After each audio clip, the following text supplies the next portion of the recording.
We want to have a conversation with a woman. We're very happy she joined us. We told you this story about unschooling yesterday. And unschooling is a step beyond homeschooling. Homeschooling, as you know, are people who don't believe that the traditional schools serve their values. They don't believe that their kids are getting a proper education, either academically or morally, and they've chosen to take that task on for themselves, which for those who are capable of doing it, knock yourself out, more power to you. But unschooling is a whole different philosophy. Unschooling suggests that kids should learn what they're interested in learning and at the pace that they're comfortable learning it. To talk to us about it right now is unschooling advocate, author of Radical Unschooling, A Revolution Has Begun. It's a pleasure to welcome to the show Dayna Martin. Dayna, how are you?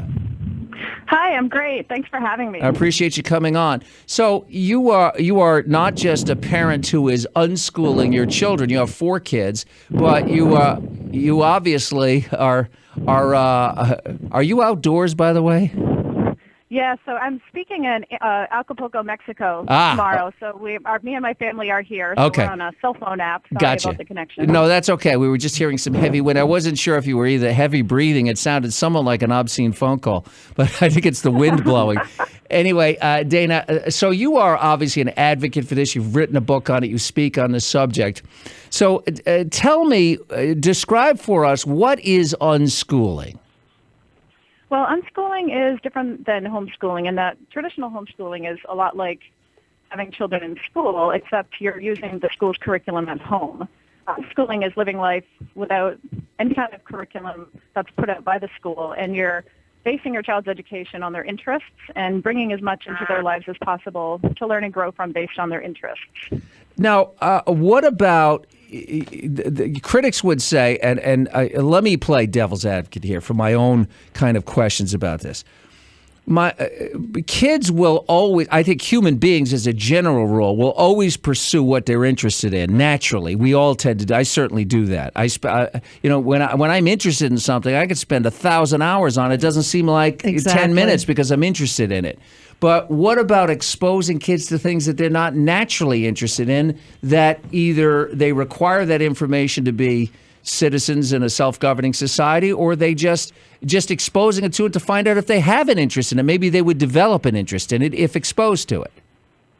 Well, I think it's important to realize this life is about giving your kids as big of a world as possible to learn and grow from. Our kids are naturally exposed to so much, and whatever they are interested in, you could bring more into their life, and in doing so, that brings all like the traditional school subjects into their life as well. So it's based on the idea that humans only learn when they're internally motivated, and it's very much against forced learning.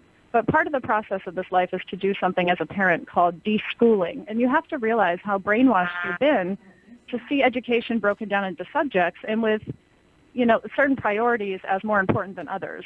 And we live life without those walls, without those constraints. Well, I certainly believe when we talked about this yesterday without the benefit of your input, I absolutely believe that the institution of public education and even private schools for the most part are geared for mediocrity. And by that, I'm not making a moral judgment. I'm just saying that they set up, for the vast majority of humankind when you have gifted children in particular, the public education system as a general rule serves them very poorly. It's the old, they just basically left on their own. So I could see how unschooling would be excellent for a child with exceptional capacity. But for a lot of kids, they need the guidance of adults. They need the guidance of the structure of education in order to, again, you don't know what you don't know. So there may be something that you're interested in later on that you get exposed to in school that you never would have stumbled on your own. Like, for instance, what if somebody is gifted in math, but they don't know it until they're exposed to mathematics?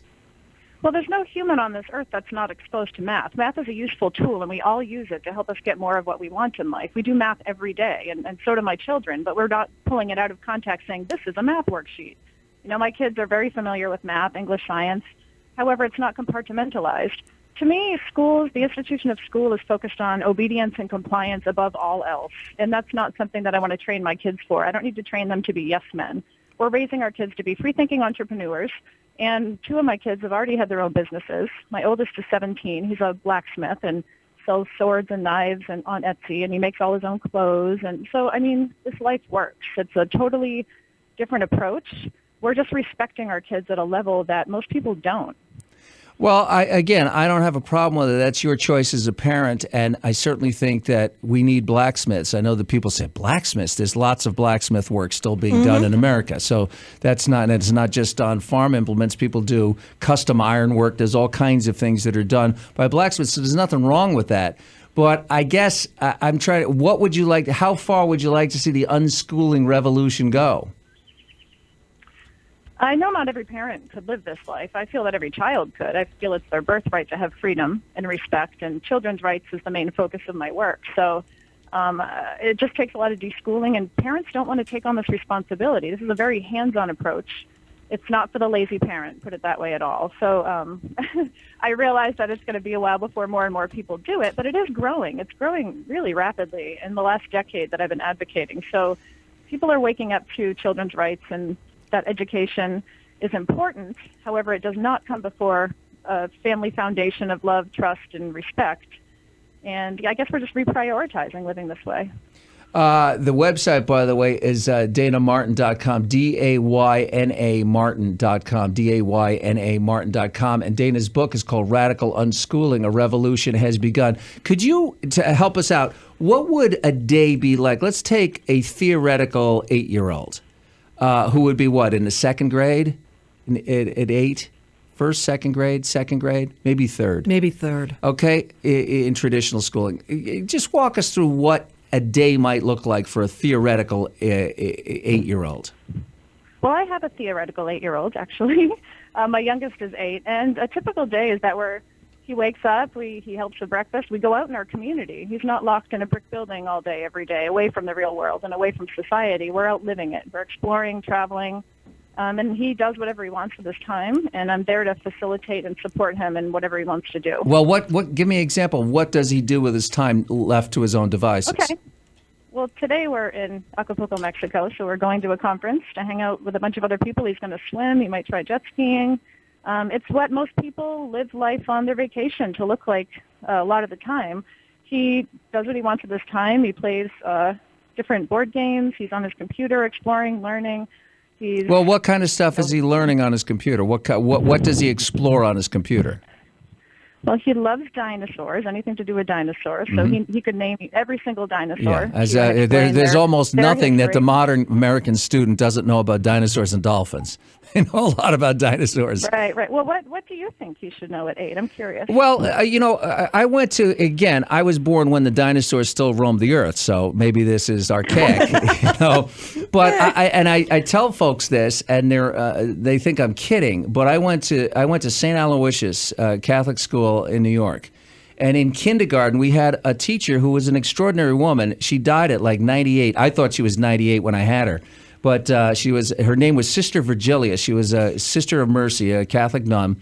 And she had 100 students in class, 100 students, 100 kindergartners. And at the end of the year, every one of us knew how to read and write and do addition and subtraction. And she taught us on an abacus. And because we were literate at a very early age, we were reading in kindergarten. And once you can read, then you can learn anything. So to me, I'm a passionate believer in early literacy because I think that reading is the key to learning everything in life. And then I'm less focused on all the other rigmarole that school, drills into people's heads, because a lot of that is about just making sure everybody stays quiet and stays in line. But it's appalling to me how many kids grow up and they can't read. And most of those kids have gone through the system, which is stunningly surprising for people to hear. I mean, my children can read, and what human wouldn't want to learn how to read to get more of what they want in life? It's such an important tool, and children don't read when they're forced to do it. So because it's a really pleasurable thing. And I don't know. I have to say, we were forced to do it, and we learned how to read. So I think it can work. It can work both ways, because some kids just are lazy, and there are people who are lazy, and they need to be led. to it. Your kids are exceptional. They're growing up in an exceptional situation where the teacher-student ratio is 1-to-1, basically. Well, I don't necessarily. Sorry about that. I don't necessarily think children are lazy. I just don't think that they can learn in the capacity that a lot of schools offer. You know, that they all teach in one way, and the great thing about an alternative education is you can know how your child learns and perfectly cater their education to their learning style. Did you go to school? Lazy feels. Did you yes, go? I did. I went through the traditional route, graduated from high school. Yes. Now, how are your kids going to get into college if they want to go? They haven't done any of the testing or anything. Well, there's two different approaches to it. One is that colleges love unschoolers. Harvard has unschoolers right now. They love the way that their manuscripts look because they don't look like cookie-cutter education. These are self-motivated kids, and if they're applying to a college, they want to go there. They want to be there.